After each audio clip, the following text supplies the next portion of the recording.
चलो तो आज देखने वाले हैं the potential energy of a spring. But potential energy of a spring को पढ़ने से पहले हमें रिस्टोरिंग फोर्स जो स्प्रिंग में होता है उसके बारे में पता होना चाहिए, जिसको अभी तक हम कहीं पर भी सुना भी नहीं है ये topic, restoring force and spring constant. तो ये रिस्टोरिंग फोर्स होता क्या है? ये रिस्टोरिंग फोर्स होता क्या है? तो भाई वो जैसे कि कोई स्प्रिंग है, स्प्रिंग को आप स्ट्रेच करो या कंप्रेस करो, फिर बाद में यानी हम उस स्प्रिंग को कंप्रेस करें या स्ट्रेच करें, तब हम एक्सटर्नल फोर्स अप्लाई कर रहे हैं उस स्प्रिंग पे। उस स्प्रिंग पे हम एक्सटर्नल फोर्स अप्लाई कर रहे हैं और उस एक्सटर्नल फोर्स की इफेक्ट की वजह से जो स्प्रिंग थी वो एक्सटेंड हुई या तो कंप्रेस हुई। ओके, तो जब हम अब उस स्प्रिंग को छोड़ दे, इट मीन्स एक्सटर्नल फोर्स जो अप्लाई कर रहे थे उसको अप्लाई करना बंद कर दे, तो क्या होगा? स्प्रिंग उसकी ओरिजिनल पोजीशन में आ जाएगी। स्ट्रेच किया है तो वो छोटी सी हो जाएगी ओरिजिनल कंडीशन में, और कंप्रेस किया है फिर भी वो बड़ी हो जाएगी, उसकी लेंथ बड़ी हो जाएगी उसकी ओरिजिनल कंडीशन में। हाँ, स्ट्रेच उतना भी नहीं करना है कि स्प्रिंग स्प्रिंग ही ना रहे। ओके, स्प्रिंग स्प्रिंग ही रहनी चाहिए, उस तरीके से स्ट्रेच करो। वरना कई बार स्ट्रेच करने को बोला है ना, चलो आज स्ट्रेच कर ही डालते, फिर बाद में क्यों नहीं हुई, और इतना भी स्ट्रेच नहीं करना है। ओके, अपना लॉजिक यूज करके आप सोचो। जब तो ये जब एक्सटर्नल फोर्स हमने दूर कर लिया स्प्रिंग के ऊपर से, तो वो क्यों ओरिजिनल कंडीशन में आ गई? क्योंकि तब हमने स्ट्रेच किया, तब हमने एक्सटर्नल फोर्स अप्लाई किया था और उसकी साइज बढ़ा दी थी या तो छोटी कर दी थी, बट वही स्प्रिंग उसकी ओरिजिनल साइज में क्यों आई? क्योंकि जब हमने एक्सटर्नल फोर्स अप्लाई करना स्टार्ट किया उस ऑब्जेक्ट पे, तब उस ऑब्जेक्ट में कोई रिस्टोरिंग फोर्स क्रिएट हुआ। क्यों रिस्टोरिंग फोर्स नाम दिया गया? क्योंकि उसकी ओरिजिनल पोजीशन को वो रिस्टोर कर रही है, ओरिजिनल पोजीशन को वो रिस्टोर कर रही है, गेन कर रही है अपने आप। तो रिस्टोरिंग फोर्स वैसे नहीं दिखेगा स्प्रिंग में रिस्टोरिंग फोर्स है, बट वो जो रिस्टोरिंग फोर्स है वो आपको कब दिखेगा? क्योंकि भाई जब हम वो स्प्रिंग है उसको स्ट्रेच करेंगे या कंप्रेस करना, जब एक्सटर्नल फोर्स इंसर्ट अप्लाई होगा, at the same time the restoring force will be come into the picture. Okay, दोनों साथ में ही आएंगे। तो जो रिस्टोरिंग फोर्स होगा वो ऑलवेज जो उसका डिस्प्लेसमेंट है उसके ऑपोजिट डायरेक्शन में ही होगा। ओके, जैसे कि ये स्प्रिंग की नॉर्मल कंडीशन है, नॉर्मल कंडीशन में यहाँ कोई स्प्रिंग के पीछे कोई ब्लॉक रख दिया है तो ये उसकी वो नॉर्मल पोजीशन हुई। अब उसको हम स्ट्रेच करें प्लस एक्स जितना डिस्प्लेसमेंट करवाए, तो एक्सटर्नल फोर्स इस डायरेक्शन में अप्लाई किया, तो जो स्प्रिंग है स्प्रिंग के अंदर क्या क्रिएट हुआ? रिस्टोरिंग फोर्स अप्लाई हुआ, क्रिएट हुआ। कब क्रिएट हुआ? simultaneously when the external force is applied on the spring, at the same time the restoring force create in the spring। Okay, दोनों सेम टाइम पे ही पिक्चर में आता है, तो वो रिस्टोरिंग फोर्स होगा एक्सटर्नल फोर्स के ऑपोजिट डायरेक्शन में होगा।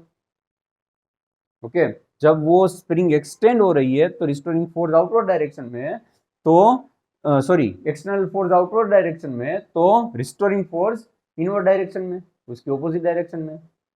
सिमिलरली जब कंप्रेस कर रहे हैं तो एक्सटर्नल फोर्स इनवर्ड डायरेक्शन में, ओके यानी इस डायरेक्शन में, तो जो रिस्टोरिंग फोर्स होगा वो उसकी ऑपोजिट डायरेक्शन में।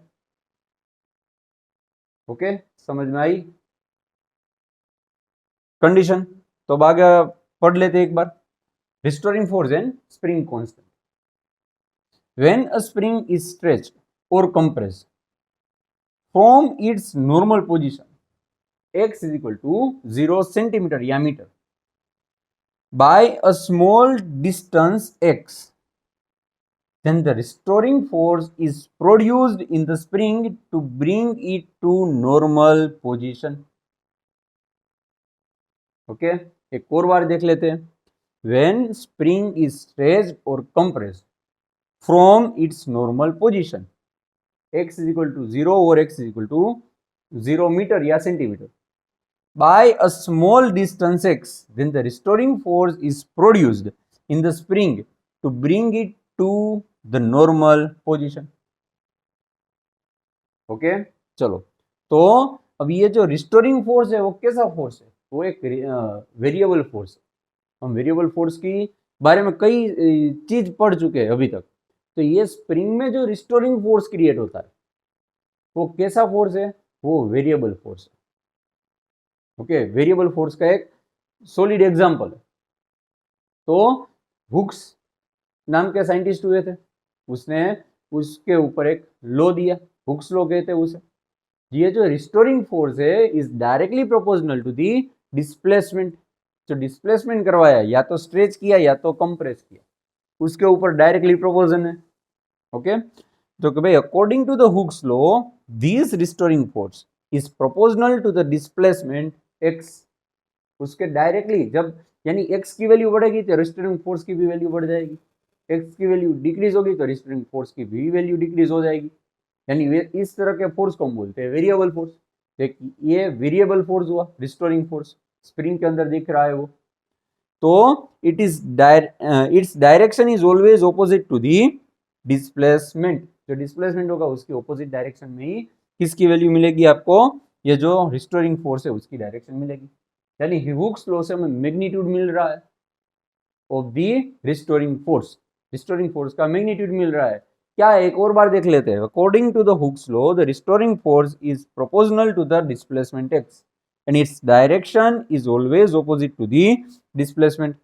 इस सेंटेंस को इस तरह से लिख सकते हैं, एफ इज, ये प्रोपोर्शनलिटी साइन हो गई, और ये माइनस साइन क्यों आया? क्योंकि फोर्स की वैल्यू ऑपोजिट डायरेक्शन में डिस्प्लेसमेंट की, सो माइनस एक्स। अब प्रोपोर्शनलिटी साइन है तो प्रोपोर्शनलिटी साइन को रिमूव करना होगा।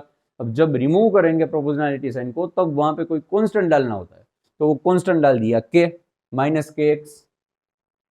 ओके, तो ये रिस्टोरिंग फोर्स का इक्वेशन हो गया, वेर के इज स्प्रिंग कांस्टेंट। जहां पे वो कांस्टेंट मिल रहा है वो क्या है? स्प्रिंग कांस्टेंट है। चलो, अब सपोज ये जो डिस्प्लेसमेंट है इसकी वैल्यू 1 सेंटीमीटर या 1 मीटर ले ले। इसकी वैल्यू चलो सपोज 1 मीटर जितनी है, बॉडी से स्प्रिंग है, और जो डिस्प्लेसमेंट है वो कितना है? 1 मीटर जितना है। तो क्या लिख सकते हैं? एफ इजिकल टू माइनस के, इन मैग्नीट्यूड ले लेते हैं। ओके, यानी माइनस साइन तो क्या बता रही है? सिर्फ डायरेक्शन बता रही है ना। माइनस साइन क्या इंडिकेट कर रही है? कि भाई जो फोर्स रिस्टोरिंग फोर्स है वो एक्सटर्नल फोर्स के ऑपोजिट डायरेक्शन में, बस वही माइनस साइन बता रही है। तो अभी हम लिख देते हैं फिजिकल टू के, उसके मैग्नीट्यूड को कंपेयर कर देते हैं। तो इसका मतलब क्या हुआ? ये जो है उसका मतलब क्या हुआ कि भाई जितना फोर्स 1 यूनिट जितना डिस्प्लेसमेंट पे हमने अप्लाई किया, यानी कोई स्प्रिंग है, स्प्रिंग में हम 1 मीटर जितना डिस्प्लेसमेंट चाहते हैं। ओके, तो कुछ फोर्स अप्लाई करना होगा। ओके, वही फोर्स क्या हो गया? Spring constant. क्योंकि एक्स की वैल्यू कैसी ले ली हमने? 1 ले ली ना, मींस यूनिट ले ली। ओके, तो एफ इजिकल टू के हो गए। फिर से एक बार समझते हैं, कोई भी स्प्रिंग है, स्प्रिंग में हम कोई ऑब्जेक्ट को यहाँ पे लगा देते हैं, उसका डिस्प्लेसमेंट करवाते हैं, 1 मीटर जितना करवाते हैं, यूनिट मींस 1 मीटर जितना करवाते हैं, तब कुछ फोर्स तो अप्लाई किया होगा, तो भी ये ऑब्जेक्ट यहाँ से यहाँ आया होगा। जितना जोर से चिल्ला लो ये ऑब्जेक्ट ऑटोमेटिकली यहाँ से यहाँ नहीं आएगा। ओके, तो वर्क किया यानी कुछ फोर्स अप्लाई किया होगा इस ऑब्जेक्ट पे, तभी ये ऑब्जेक्ट उसकी मीन पोजीशन से यहाँ तक यूनिट मीटर जितना उसने डिस्प्लेसमेंट किया। ओके, तो वहां पे एक्स की जगह 1 डाल दिया हमने। चलो यहाँ इस तरह से लिख देते हैं बस, तो वापिस आ गया के। ओके, तो डिस्प्लेसमेंट की वैल्यू हो गई 1, तो एफ इज इक्वल टू के। तो के लिए अब इसको एनालिसिस करते हैं तो क्या बोल सकते हैं? तो भाई हमने पहले पढ़ा वही बोल सकते हैं कि भाई वो यूनिट डिस्प्लेसमेंट, स्प्रिंग में कोई ऑब्जेक्ट है उसका यूनिट डिस्प्लेसमेंट करवाने के लिए जितना फोर्स अप्लाई करना होता है वही क्या हो गया? स्प्रिंग कांस्टेंट हो गया। ओके, इसी फिजिक्स को हम यहाँ पे किस तरह से लिख सकते हैं देखते हैं। Hence the spring constant is a numerically equal to force required to produce unit displacement, compression or extension in the spring. Okay, चलो, if required force is more then the spring is said to be more stiff. Okay, जो force ज्यादा होगा तो क्या होगा, तो भाई spring is said to be more stiff and vice versa, and vice versa. Okay, चलो, actually K is measure of stiffness और softness of the spring. Actually K is a measure of stiffness or softness of the spring। कैसे हम stiffness या तो softness major कर सकते हैं। चलो, अब इस K का डायमेंशनल फॉर्मूला के कौन सी होगी वो एक बार देख लेते हैं। F बाई के, F का dimensional formula m⁻1 l⁻1 t⁻⁻2 divide by displacement, displacement का l⁻1, तो l कैंसिल हो जाएगा, बचेगा क्या, m⁻1 t⁻2। ये उसकी डायमेंशनल फॉर्मूला हो चुकी। अब उसकी यूनिट्स किस तरह से बना सकते हैं, फोर्स का यूनिट कौन सा होता है, न्यूटन, ऐसा यूनिट सिस्टम में, और एक्स का यूनिट यानी डिस्प्लेसमेंट का यूनिट क्या होता है, मीटर, न्यूटन पर मीटर। और सीजीएस में क्या होता है, तो भाई सीजीएस में फोर्स को हम डाइन में मेजर करते हैं, डिवाइड बाय सेंटीमीटर।